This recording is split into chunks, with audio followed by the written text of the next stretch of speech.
네, 안녕하세요. 여러분들의 구독과 좋아요로 이 채널이 유지되고 있습니다. 네, 영상 속도는 1.5배를 추천드리는 바이고요. 네, 이번 내용은 골드만삭스 내용, 그리고 실버게이트 내용, 그리고 FTX와 위믹스 관련된 소식 이렇게 한번 준비를 해보았습니다. 같이 한번 보도록 하시죠.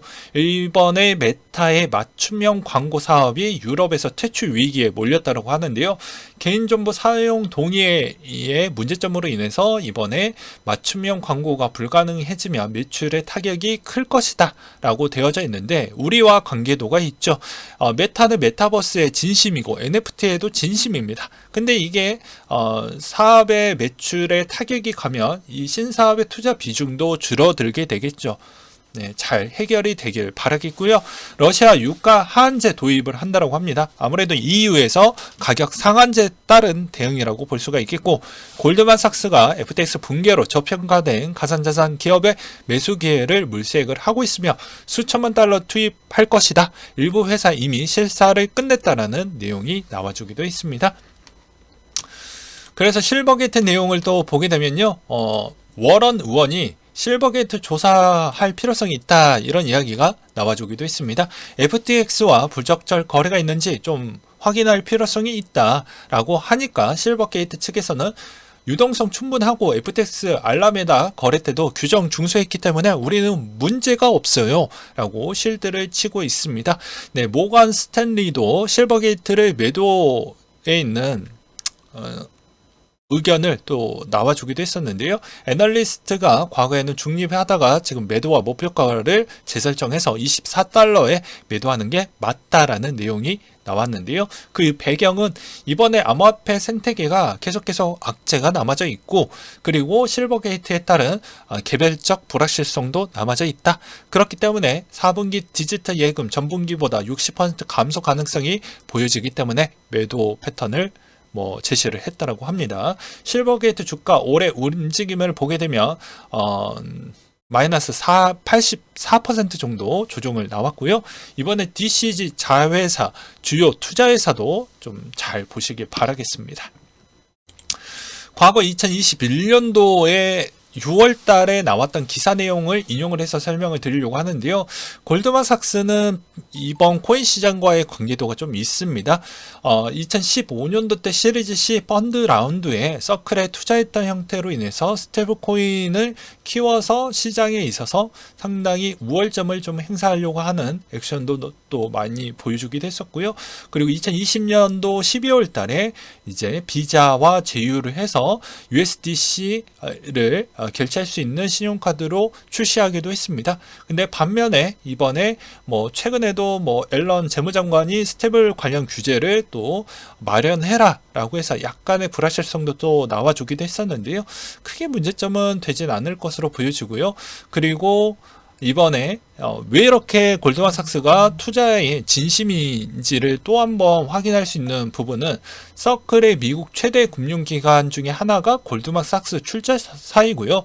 그리고 여기에서도 알 수 있듯이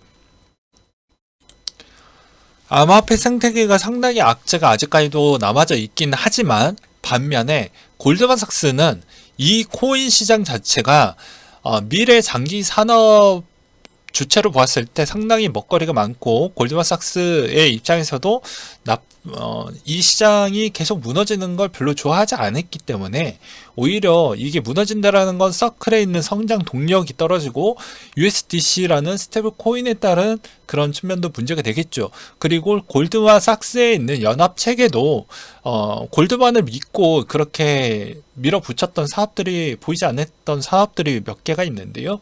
그런 것도 또 문제가 될 수가 있겠죠. 그래서 골드만삭스가 이제는 서서히 이 시점에 좀 언급을 좀 하지 않았나라고 볼 수가 있습니다. 그래서 암호화폐 생태계 부분에 있어서 어느 정도 이 시점에서 이야기를 했는데, 속된 의미를 또 명확하게 봐야 되겠죠.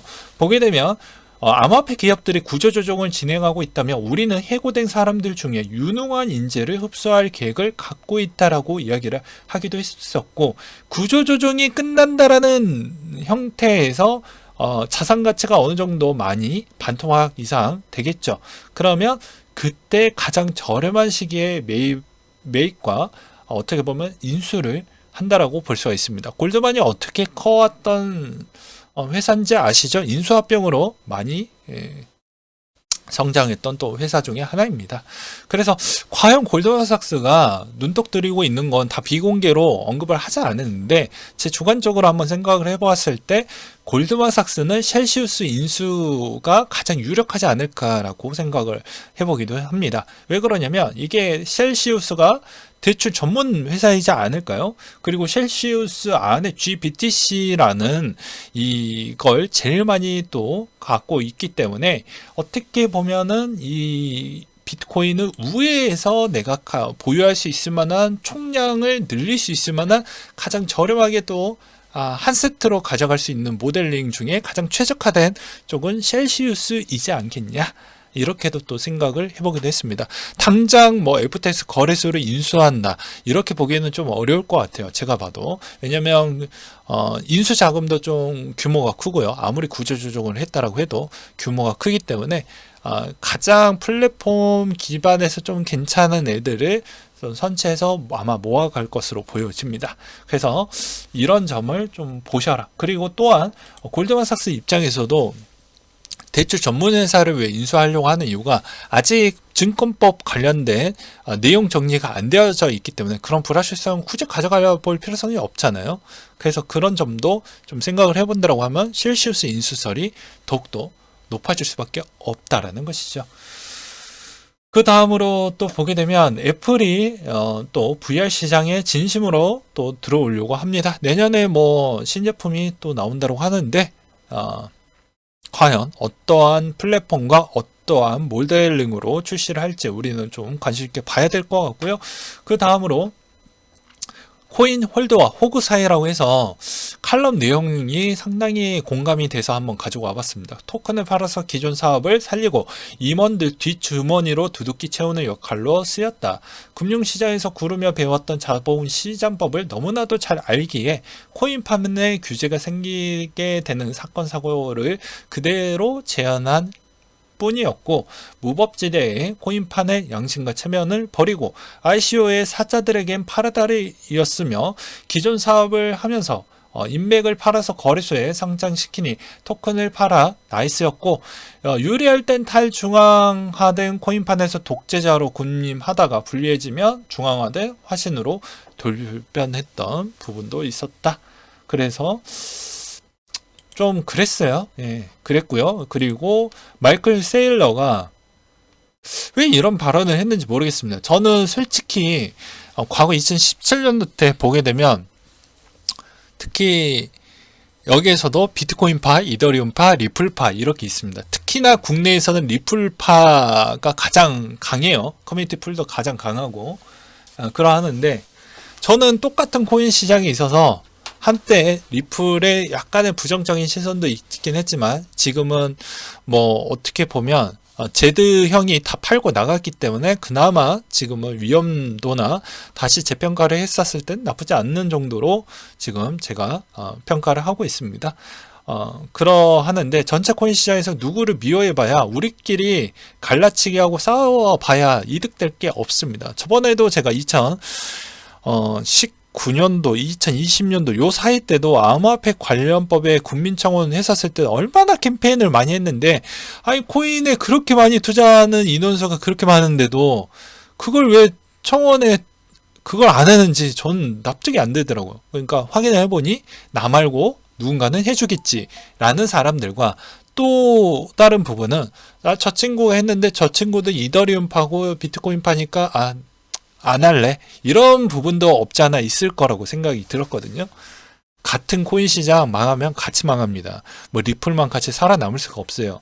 그래서 코인 시장 무조건 이번에 뒤에 가서도 마지막 클라이마스 때 이야기 하려고 했었는데 금투세 암호화폐 관련법 제발 통과 안 되길 좀 바라겠고 만약에 그렇게 나온다고 하면 우리가 또 으쌰으쌰해서 국민청원 한 번 더 올려서 한번 드려야 될 것 같습니다. 국회의원들이 미쳐 돌았기 때문이죠.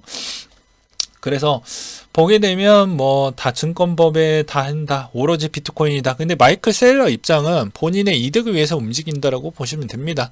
왜냐하면 마이크로 스트래티지 주가도 많이 떨어졌고 비트코인도 2 이상 떨어지는 것도 자기한테도 부담스러우니 지금의 나머지 코인 사지 말고 비트코인 사세요. 이걸 돌려받기 했다라고 볼 수가 있겠죠.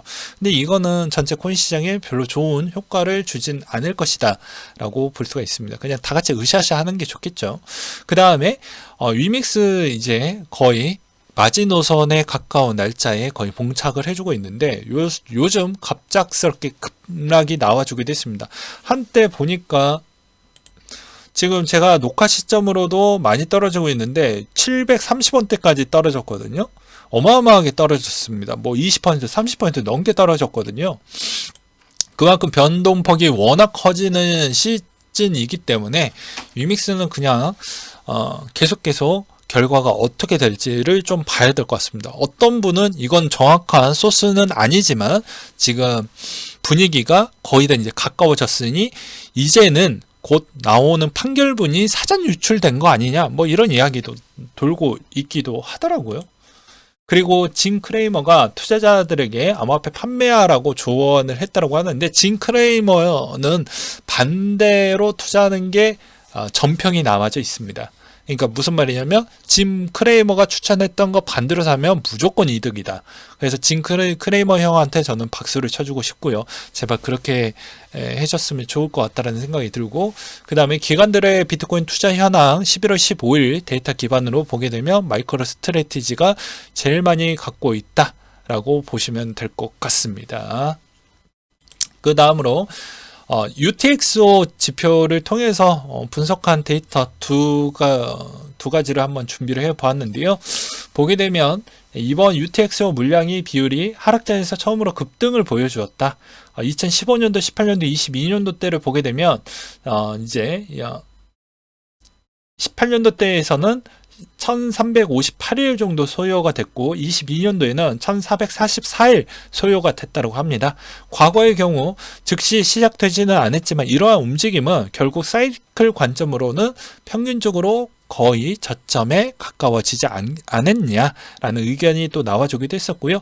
이 지표는 70% 이상 도달한 후 감소하기 시작을 했고 과거에도 볼 수 있듯이 이미 조금씩 감소하는 움직임을 보여주고 있기 때문에 어떻게 보면 이것도 지금 시점에서 가리키는 지표는 저점에 거의 가까웠다.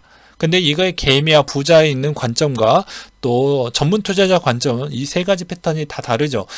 개미 같은 경우에는 야 이거 지표가 딱딱 맞아 떨어져야 돼요. 오차 범위 제로, 그냥 오차 표준 편차 범위도 제로. 그렇지 않으면 모든 지표는 쓰레기다. 이렇게 보시는 분들이 엄청 많거든요. 그러니까 이런 지표 무슨 쓸모가 있겠냐? 뭐 이렇게 부정적으로 보시는 분들이 너무 많아요. 근데 전문 투자자분들은 평균치에서 내가 어차피 뭐 초단타쟁이가 아니고서야는 대충 요 정도 지표가 나왔으면 대략 한 이 정도 때 들어가야 되겠지 이렇게 또 생각하시는 분들도 계시고요. 물론 부자는 확실한 구간이 다 지나고 난 뒤에 그러니까 즉 지표도 좀 보지만 대부분 구조조정이 일단락된 시점 이후에 들어오더라도 어차피 내가 먹을 수 있는 배수가 훨씬 더 많기 때문에 그렇게 생각을 하시죠. 그래서 차이점은 분명하다. 물론 이제 개미와 부자에 있는 그런 차이점은 개미는 주어진 현금 시드가 적고 부자는 현금 시드가 많으니까 2배 먹어도 나보다 뭐 몇십억씩 더 벌고 개미는 나한테 영끌로 나는 여기에 베팅을 했으니 더 저렴하게 사야 그만큼 배수를 더 늘려서 그나마 근접하게 따라갈 수가 있기 때문입니다. 뭐 그 차이점이라고 저는 생각이 들더라고요. 그 다음에 이 내용이 정말 중요한 내용인데요. 자, 이번에 금투세 내용, 암호화폐에 있는 이 세법 내용 동시에 발동이 걸려져 있죠. 이번 주 주중에 다 나옵니다. 왜냐하면 이번 국회가 12월 9일이 끝이기 때문이죠. 네, 통과 안 되면 곧바로 세금 적용됩니다. 그럼 세금 적용 시점이 되면 저는 세금 관련된 방송을 또 준비를 하겠죠. 그건 그거고 이건 이겁니다. 그래서 한번 보게 되면 현행법상 전목당 주식 보유액 10억 그리고 10억 원을 가진 지분이 1만 5천 명이고 금투세 시행될 경우 과세 대상은 정부 추산 15만 명으로 늘어난다고 합니다. 세금 부담도 현재 2조 원에서 3조 5천억 원으로 1조 5천억 원 정도 더 거칠 것으로 보여지는데요. 변수로는 이제 암호화폐 쪽에서도 더 많이 거치겠죠. 그리고 이번 주 중에 가장 중요한 거, 거래 지원 종료 시점에서 이제 판결문도 같이 나오게 되기 때문에 상당히 중요하다. 그래서 정말 중요하기 때문에 꼭 확인하시길 바라겠고요. 그 다음에 연말에 산타 랠리로 인해서 그나마 조정폭이 좀 둔화한다라는 시황적 의견도 있었고요. 부정적인 내용은 아무래도 이제 저번에도 계속 이야기했지만 최저금리 위치가 중요한 거예요. 그리고 이번 달에 전도표도 다음 주 중에 나오죠. 그 위치가 어디에 있냐가 중요한 겁니다. 그래서 내년의 변동성도 매우 클 것으로 보여지고요. 그 다음에 중국 주식 부분에 있었을 때 중국이 좀 더 통화 부분에 완화적인 스탠스를 보여줄 것이다.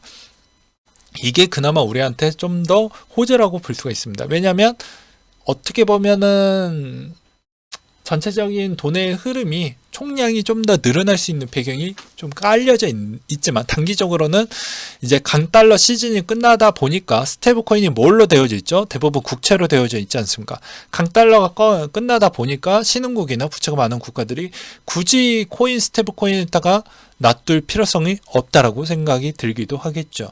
그 다음에 뱅크 오브 아메리카와 골드만삭스 CEO가 이런 의견들을 남겨주기도 했었는데요. 내년 전망은 이러하다. 내년 세계 분기는 마이너스로 나올 것 같다. 이런 이야기를 또 하기도 했었고요. 그리고 소비자들의 지출 둔화가 이번 연말 때부터 시작이 될 것이고 투자은행 매출도 상당히 감소할 것이다. 그리고 골드만삭스 CEO가 내년에 침체는 정확할 것이고 변동성도 클 것이니 조심해라. 이런 의견을 두기도 했습니다. 여전히 위믹스 저는 중립이라고 했어요. 둘 다 잘못이 있지만 진짜 뒤에 가서 조종하는 새끼가 누구냐? 국회의원이라고 했어요. 저는 매번 이야기를 했지만 2017년도 때 아니 님의 우리가 금투세 만들어 달라고 했어. 지네들이 좋아하는 거는 다 통과시키면서 우리가 원하는 거 안 해주잖아요. 부동산도 마찬가지예요. 제발 집 좀 사주세요. 알았어. 세금만 더 많이 거두는 게 우리한테 그게 이득이 됩니까? 근데 그걸 또 좋아하시는 분들도 엄청 많으시더라고요. 제가 누누이 이야기를 했죠. 우리가 이렇게 돈에 연연하는 이유가 무엇일까요? 노년에도 나이를 먹어서도 좀 여유 있게 인생을 좀 마무리하기 위해서는 좀 풍요롭고 여유 있게 좀 보내는 게 좋지 않습니까? 근데 나이를 먹었음에도 몸의 체력도 신체적 체력도 많이 떨어지는데 돈에 연연하면 죽을 때까지 이 일을 하다가 가는 게 그게 참된 멋진 인생일까요? 그게 아니잖아요. 근데 보면 우리의 니즈를 알면서도 자꾸 핀트를 맞춰주지 않은 국회의원들을 보면 정말 때리고 싶습니다. 예, 솔직히 말을 해서 때리고 싶어요. 죽방 이렇게 다. 예. 아무튼 그러하고요. 이상으로 마치도록 하겠습니다.